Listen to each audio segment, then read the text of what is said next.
Le damos la bienvenida a Sí, Víctor Hugo Morales.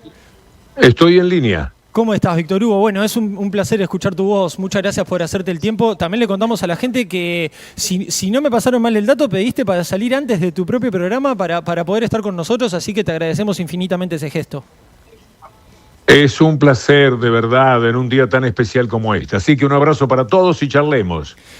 Bueno, muy bien. No sé si quieren romper el hielo por ahí con la primera pregunta o... Y bueno, arranquemos. Bueno, por acá Claudia, me presento. Víctor Hugo, un placer, como te decía mi compañero Aníbal, que escucharte es una voz además que nos trae muchos buenos recuerdos, ¿no? La voz también de Víctor Hugo, a quienes somos parte del deporte.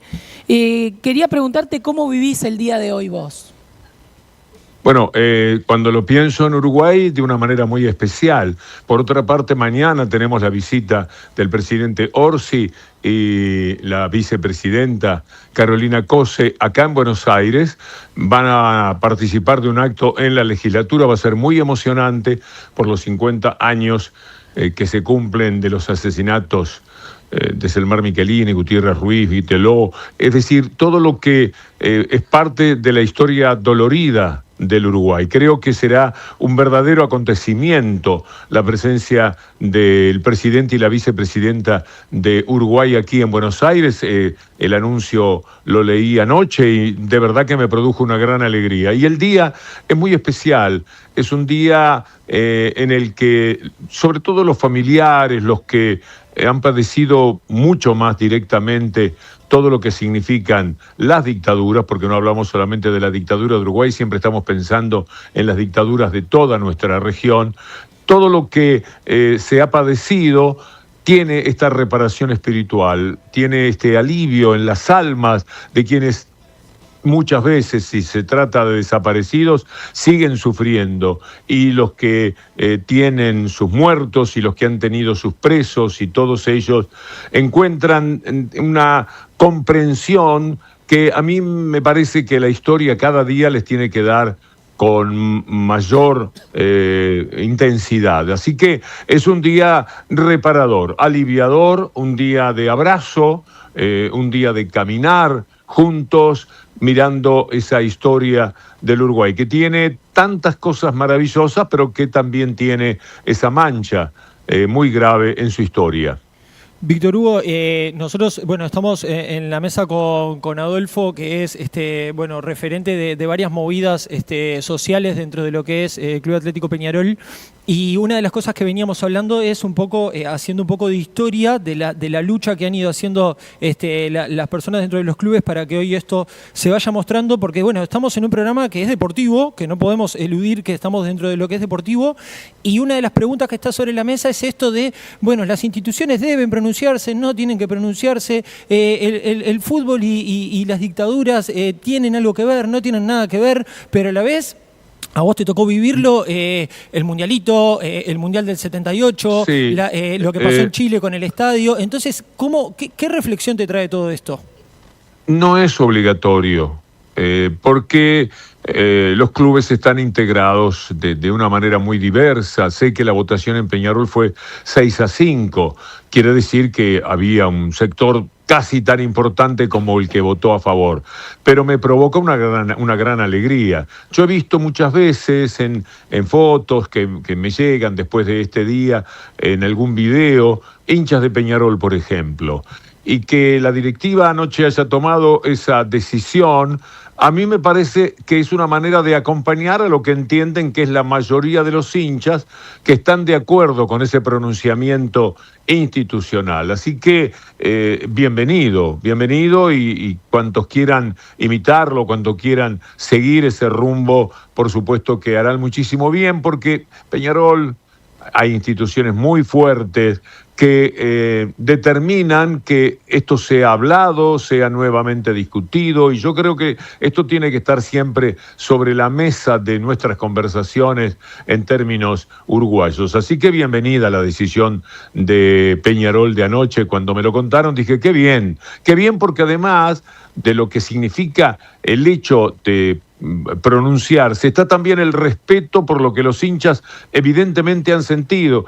Uno termina siendo respetuoso de una sociedad fragmentada como sucede en todo el mundo. El mundo se ha dividido 50% para un lado y para otro. Es notable apreciar eso, cómo se ha dado. En consecuencia, se debe convivir dentro de la mejor manera posible, cada cual defendiendo lo más arduamente que pueda sus ideas, sobre todo los que luchamos, en este lado estamos nosotros, por un mundo mejor, un mundo un poco más justo, un mundo que salga de los oprobios de los neoliberalismos, que son las economías que trataron de imponer las dictaduras y que por eso salieron adelante con el apoyo de los Estados Unidos, que estaba tratando de imponer esas ideas económicas cuando ustedes no habían nacido todavía. Pero esa era verdaderamente la razón de las dictaduras en esta parte del mundo. Entonces, todo lo que permite esclarecimiento político, todo lo que nos lleva a discutir sobre cómo queremos al mundo, me parece muy saludable para que sigamos dando la lucha y para que nunca seamos lo peor que se puede ser en política, que es indiferentes. Totalmente. Un poco de eso estuvimos hablando recién. Víctor Hugo, acá Ignacio el Bocha. Cuando vos hablas desde el presente, a mí siempre me surge me pasa con mis viejos. Vos dijiste, no, yo nací en el 85, cuando amanecía la democracia.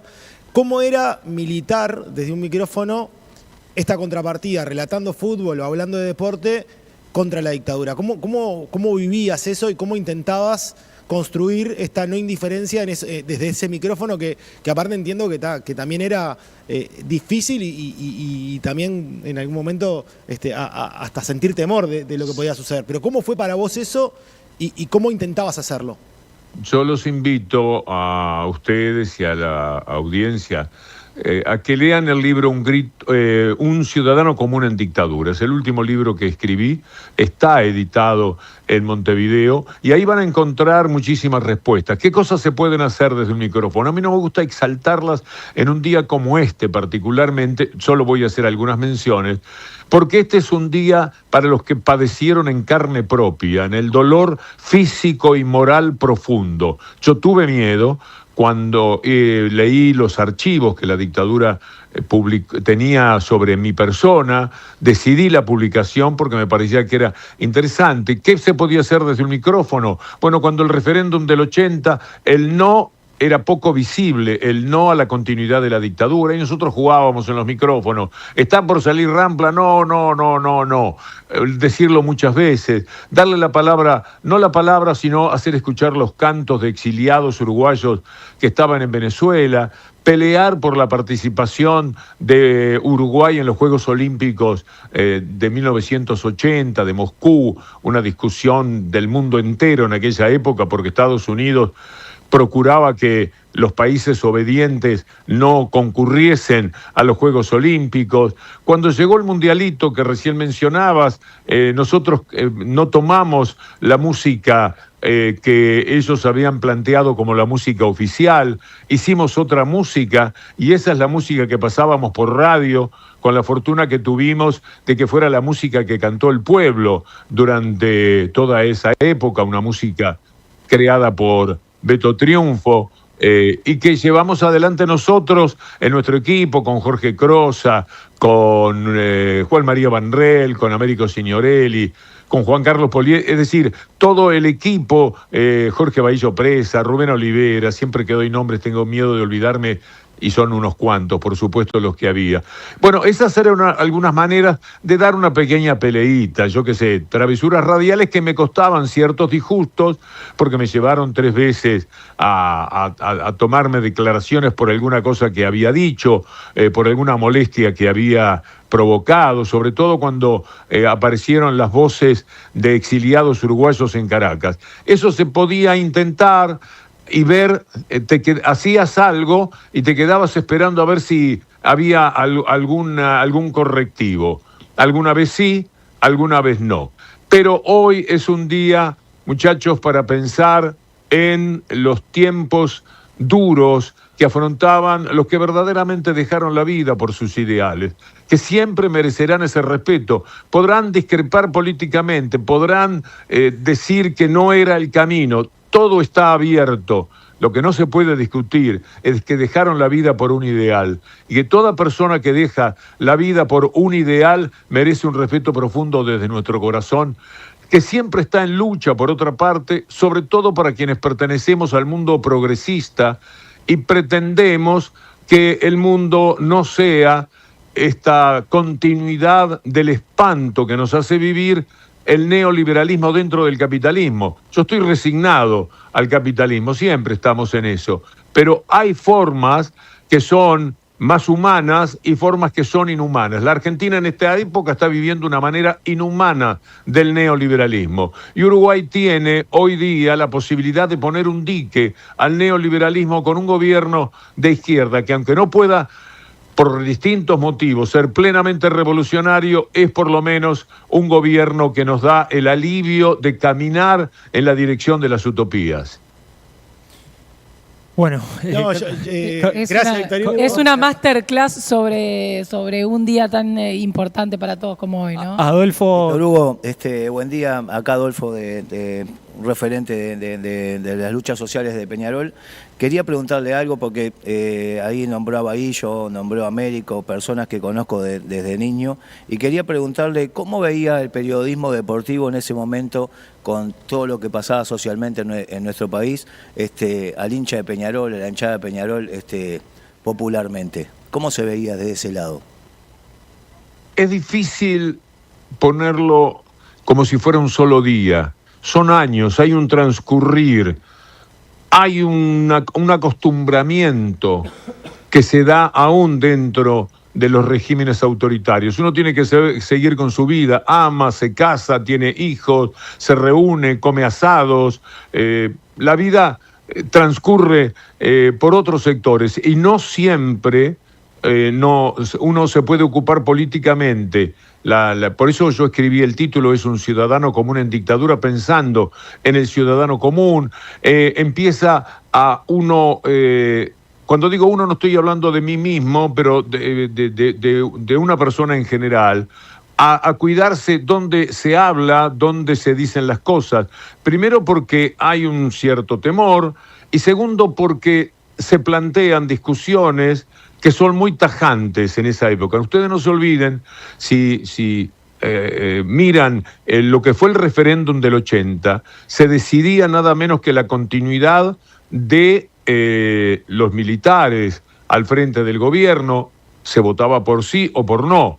Ganó el no con el 56%. Fue una buena victoria del no. Sin embargo, aprecien ustedes que el referéndum transcurrió 7 años después de comenzada la dictadura, que ya había 7 años de un gobierno militar y sin embargo el 44%, no está lejos de la mitad del Uruguay, votó a favor de la continuidad de lo militar en el Uruguay. Quiere decir que en ese tiempo habría seguramente ciertos cuidados para hablar. Nosotros en radio no nos lanzábamos a una perorata contra el gobierno. Hacíamos algún comentario, algo que se decía a la pasada.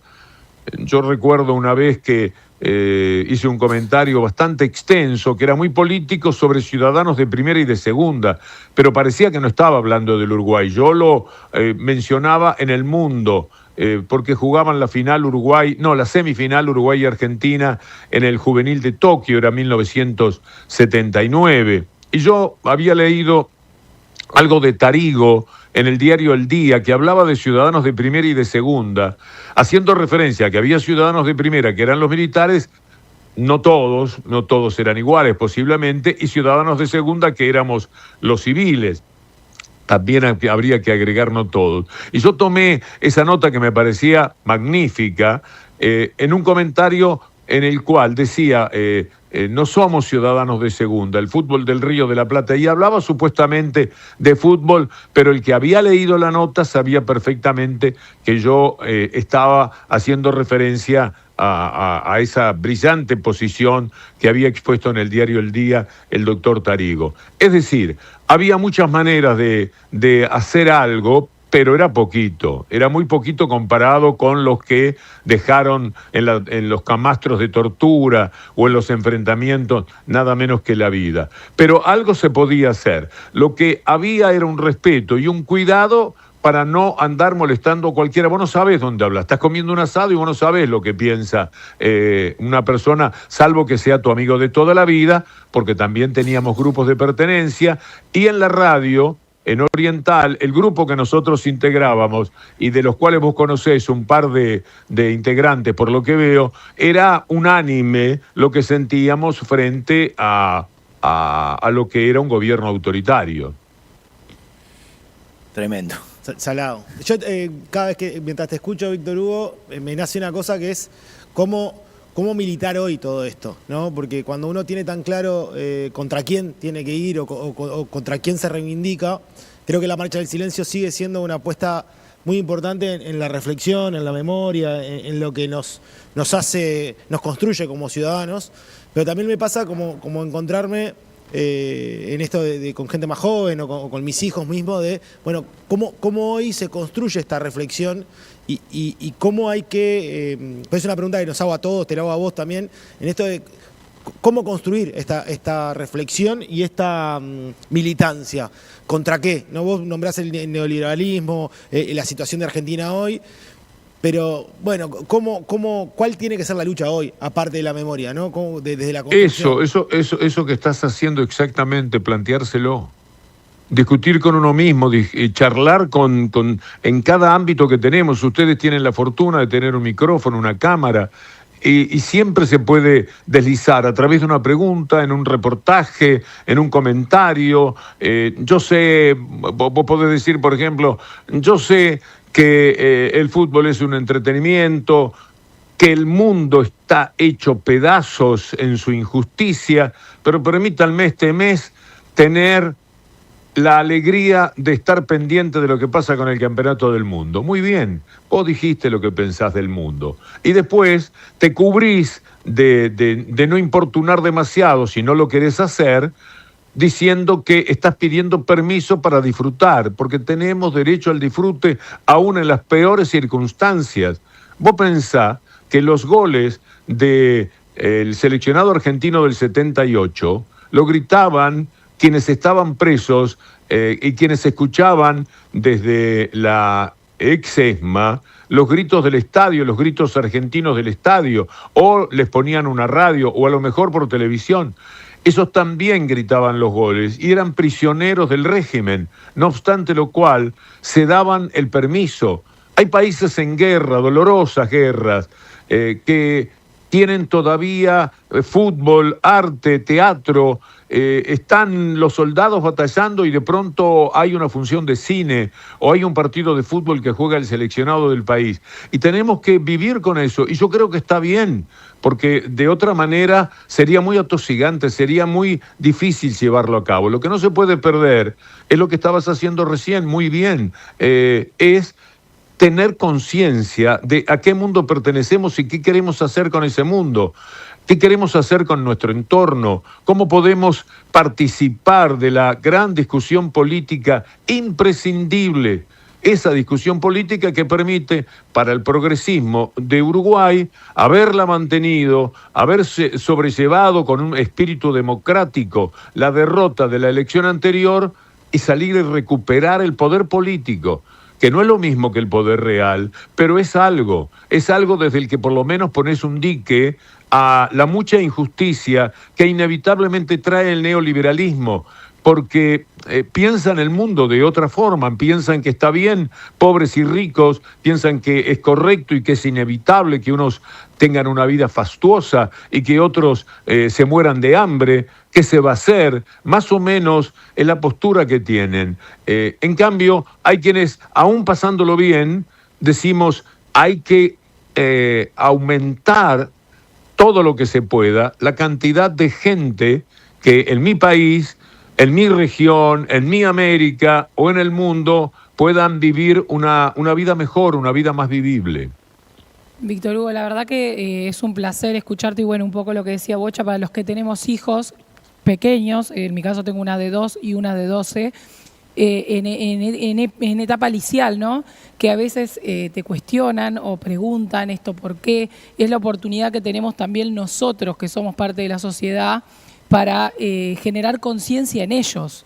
Que si nosotros no vivimos, tuvimos la suerte, el privilegio, como decía el Bocha, de no vivir esa época, pero sí tenemos la posibilidad de generar conciencia, de ser empáticos, de transmitirle a nuestros hijos para que sigan con esta conciencia como ciudadanos, porque en definitiva es lo que son niños pero son ciudadanos, la importancia de hablar con ellos también, ¿no? Y educar desde el lugar tan común que es la casa de uno, de sentarse a conversar y explicarles el porqué de esa flor, que falta un pétalo, porque hay gente que no está. Qué lindo lo que decís. Porque me gusta eso. Mi hija, siendo más chica, un día me preguntó por qué a la flor le falta un pétalo. Cómo un niño se detiene a observar es muy lindo. Esa imagen es muy lindo. que no entiende. Hay que defenderse con eso. Lo que hablas con tu compañero... que eso, los chicos escuchan mucho más de lo que creemos, aunque estén, qué sé yo, mirando un celular. Y si los papás son buenos papás, yo tengo una pequeña teoría, muy modesta, pero mi teoría es que si los papás son queridos, los chicos toman sus ideas y su sensibilidad.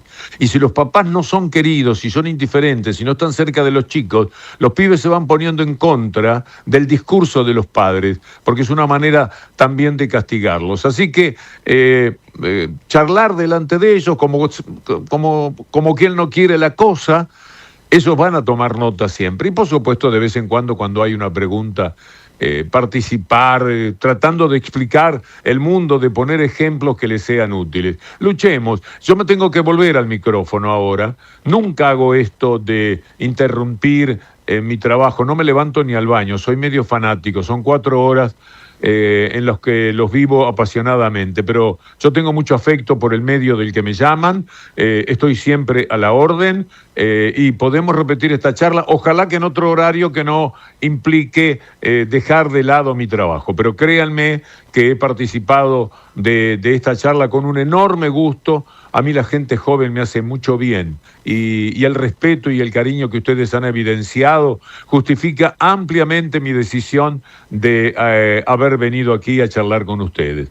Les quiero dejar un gran abrazo y ratificarles que estoy siempre a las órdenes. Las palabras de mayor agradecimiento de nuestra parte para vos, realmente valoramos muchísimo que te hayas hecho este tiempo. Acá te quiero transmitir simplemente, porque no sé si nos estás pudiendo ver, pero en el estudio estamos todos escuchando muy atentamente cada palabra que decís y con mucha reflexión, y yo varias veces me fui erizando mientras hablabas, así que agradecerte una vez más. Para nosotros es un placer tenerte y bueno, y realmente personalmente nunca me imaginé poder estar hablando contigo, así que te agradecemos este tiempo. Y decirle también que desde el chat mucha gente diciendo que es un placer escucharte, que sos un crack. Totalmente. Y obviamente que no solo lo piensan ellos, lo pensamos nosotros. Para mí el mejor relator por lejos del mundo mundial. Así que un placer haber hablado contigo. Un abrazo enorme. Abrazo siempre, muchachos. Abrazo siempre y a la orden. Muchas gracias, Víctor Hugo.